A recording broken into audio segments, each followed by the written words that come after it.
Welcome to my channel. பாருங்கள், இப்போ தொடர்ந்து எல்லாருக்கும் சளி, ஜுரம், காய்ச்சல் இப்படி வருது இல்லைங்களா? இந்த கோல்டு குறைக்கிறதுக்கு நான் என்ன பண்ணுறேன், அருமையான ஒரு சின்ன ஒரு மருந்து ஒன்று தயாரிக்கலாம். அது ரொம்ப நல்லாயிருக்கும், எல்லோரும் விரும்பி சாப்பிட்ற மாதிரி தான் இருக்கும். நான் என்ன எடுத்துருக்கிறேன்னா, நீங்கள் வெத்தலை எந்த வெத்தலையாக இருக்கலாம் இல்லைங்களா? கருப்பு வெத்தலைமாங்க பாருங்கள், இந்த க்ரீன் கலர் டார்க் க்ரீன் இருக்கும், லைட் க்ரீன் இருக்கும் இல்லைங்களா? அந்த மாதிரி எந்த வெத்தலை வேணாலும் எடுத்துக்கோங்க. நான் ஒரு 15க்கு மேலே எடுத்திருக்கேன். அதில் இருக்கிற இந்த காம்பு இருக்குது பார்த்தீங்களா, இந்த காம்பெல்லாம் கட் பண்ணிடலாம். கட் பண்ணிவிட்டு அதுக்கப்புறம் பார்த்திங்கன்னா இவ்வளோ பெரிய சைஸு இஞ்சி எடுத்திருக்கேன். இதையும் நல்லா க்ளீன் பண்ணிக்கலாம். க்ளீன் பண்ணிவிட்டு உங்களுக்கு காமிக்கிறேன் பாருங்கள். இந்த மாதிரி இஞ்சி பொடியாக நுக்கிக்கோங்க. இதில் இருக்கிற காம்பெல்லாம் நான் க்ளீன் பண்ணி வச்சுட்டேன். இப்போ இதோட மிக்சியில் போட்டுடலாம்.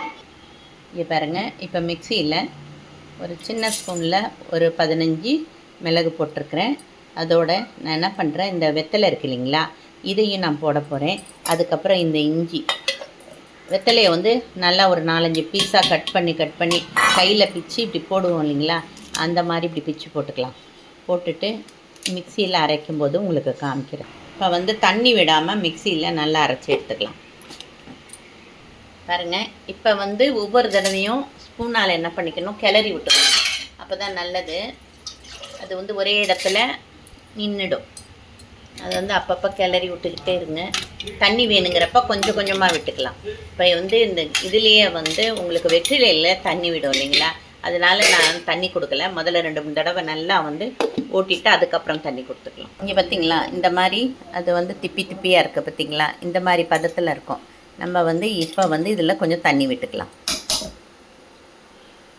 கொஞ்சமாக தண்ணி விட்டு அரைச்சிக்கலாம். வேணுங்கிறப்ப அப்பப்போ தண்ணி விட்டுக்கலாம்.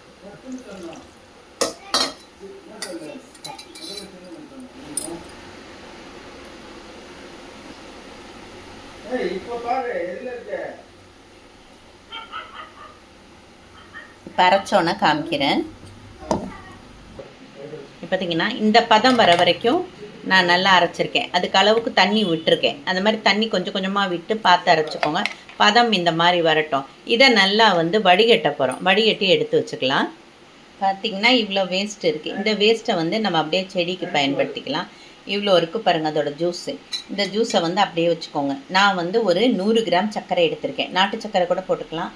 நான் ஒயிட் சுகர் தான் எடுத்திருக்கேன். வெள்ளை சர்க்கரை எடுத்திருக்கேன். அதை வச்சு காய்ச்சும் போது உங்களுக்கு காமிக்கிறேன் பாருங்கள். இது அப்படியே இருக்கட்டும். பார்த்திங்கன்னா இது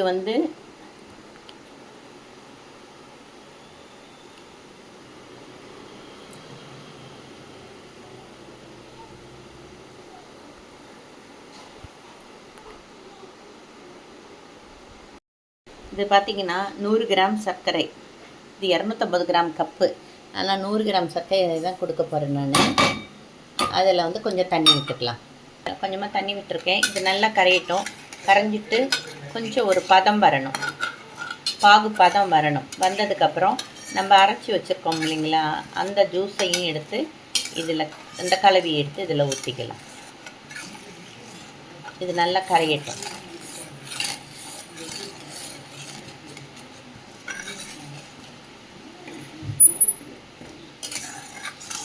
இந்த தண்ணி கொஞ்சம் சுண்டட்டும். தண்ணி விட்டுருக்கோம் இல்லையா, அது சுண்டி கொஞ்சம் பதம் வரணும்.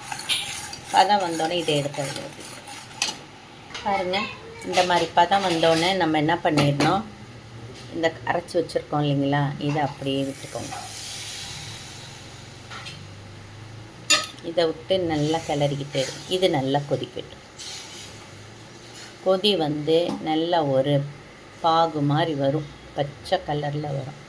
அது வந்தோடனே உங்களுக்கு காமிக்கிறேன். இந்த மாதிரி வந்தோடனே என்ன பண்ணிடணும், ஒரு தட்டில் எண்ணெயை தடவி வச்சுக்கலாம். எண்ணெய் தடவில் நான் தடவை போகிறேன், தடவிட்டுக்கலாம். பாருங்கள் ஃப்ரெண்ட்ஸ், என் தேங்காய் தான் நான் தடவிருக்கேன். நீங்கள் நெய் தடவுறதாலும் தடவிக்கலாம். இப்போ நல்லா சுண்டி வந்திருக்கு பார்த்தீங்களா, அதை எடுத்து அப்படியே இங்கே வெற்றிலையோட அந்த கஷாயமெல்லாம் கலந்து வச்சுருக்கோம்ல, அந்த பர்ஃபி எடுத்து இதில் ஊற்றலாம்.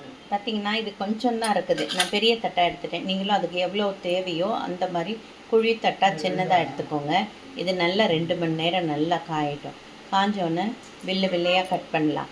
இது வந்து இப்போ சளி அதிகமாக இருக்கிறதுனால உடனே இந்த கஷாயம்லாம் கொடுக்க முடியாதவங்க, குழந்தைங்களுக்கோ இல்லை பெரியவங்களோ சாப்பிட்றதுக்கு சிரமமாக இருக்கிறவங்க இந்த மாதிரி ஒரு மாதிரி பர்ஃபி மாதிரி செஞ்சு கொடுக்கலாம். இது ரொம்ப அருமையாக இருக்குது. நம்ம கூட கடையிலலாம் நம்ம பஸ்ஸில் போகிறப்பெல்லாம் பஸ் ஸ்டாண்ட்லாம் விற்பாங்களே இஞ்சி மரப்பா, அந்த மாதிரி டேஸ்ட்டில் இருக்கும். அதை விடவும் இன்னும் ரொம்ப அருமையாக இருக்கும், நல்லாயிருக்கும். நீங்கள் வந்து நாட்டு சர்க்கரையில் கூட செய்யலாம். நான் சர்க்கரையில் உங்களுக்கு செஞ்சு காமிச்சிருக்கேன். இருங்க, இது ஆறினோன்னா உங்களுக்கு காமிக்கிறேன் பாருங்கள். பாருங்கள், நல்லா ஆறிடுச்சு. ஆறி நான் கட் பண்ணி எடுத்துட்டேன். இந்த மாதிரி வரும். இந்த மாதிரி பீஸாக கட் பண்ணி வச்சுக்கோங்க. வச்சுட்டு உங்கள் குழந்தைங்களுக்கு ஒரு பீஸ் எடுத்து கொடுக்கலாம். நிறையா வந்து சாப்பிட்ணுன்னு இல்லை, ஒரு பீஸ் டெய்லி ஒன்று கொடுத்தீங்கன்னா கூட அதுங்களுக்கு நெஞ்சில் இருக்கிற சளி எல்லாம் குறையும். சுகர் இருக்கிறவங்க கொஞ்சம் சர்க்கரை வேண்டான்னு சர்க்கரையை தவிர்த்துட்டு நீங்கள் அதே மாதிரி வெத்தலை, மிளகு, அந்த இஞ்சி கொடுத்துருக்கேன் இல்லைங்களா, அதை போட்டு கூட நீங்கள் கஷாயமாக வந்து காய்ச்சி குடிக்கலாம். இல்லை இதே மாதிரி இஞ்சி மரப்பா மாதிரி செஞ்சு சாப்பிட்டுக்கலாம். இந்த வீடியோ பிடிச்சிருந்ததுன்னா லைக் பண்ணுங்கள், ஷேர் பண்ணுங்கள், சப்ஸ்கிரைப் பண்ணுங்கள். மீண்டும் ஒரு புது பதிவுடன் உங்களை சந்திக்கும் வரை உங்களிடமிருந்து விடைபெறுகிறேன். நன்றி, வணக்கம்.